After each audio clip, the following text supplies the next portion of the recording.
I've seen things you people wouldn't believe.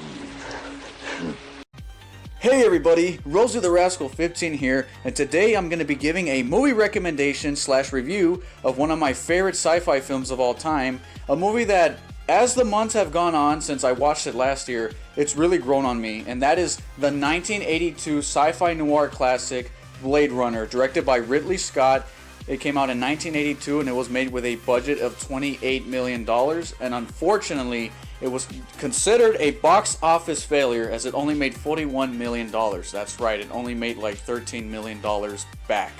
That sucks, because back in the day in 1982, a lot of critics were saying this movie was boring, it was confusing, none of it made any sense, and it's so ironic because the movie takes place in 2019, and I think now, during this era especially, like during in the late 90s, early 2000s, people started to see that it's actually a really good film, and that I think the problem was the way it was marketed. It was marketed as an action film, when in reality it's a noir type of character study film, which is about what happens when you lose humanity. We're so far into the future that what if we made robots that were like humans, but they started to develop their own human emotions, and they ended up becoming even more human than we have as a society. And it shows you how much we failed in the future, that robots are starting to become more human and humans are starting to become less human.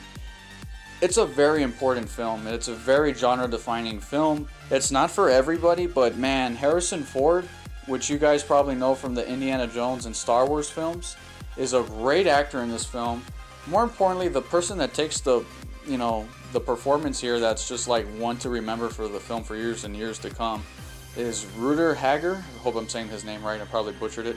But the guy who plays Roy Batty, which is the main villain of the film, or you think it's the main villain without getting into spoilers, of the film. He's actually a replicant that actually goes against Harrison Ford.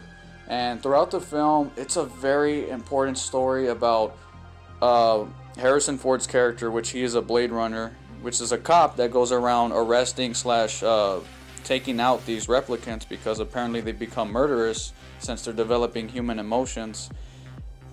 And the whole film is just about studying characters and giving your own thoughts and emotions. It's just so well made. I don't want to talk too much about it. If you haven't seen it, I highly recommend it. Blade Runner gets a 10 out of 10. It's a damn perfect film, and if you haven't seen it, go watch it right now. Oh, I do have one nitpick with the film. Now, this isn't really a nitpick with the quality of the film, it's just mostly with the audience, is that you as the audience, when it's your first time watching this film, you may not get everything on your first viewing. You may have to watch it again to understand the messages, and a scene will make more sense when you rewatch it again, knowing the twist or knowing the deeper message. But other than that, that's my only small nitpick. Go out and watch it. I highly recommend it. Great film. No complaints. Classic.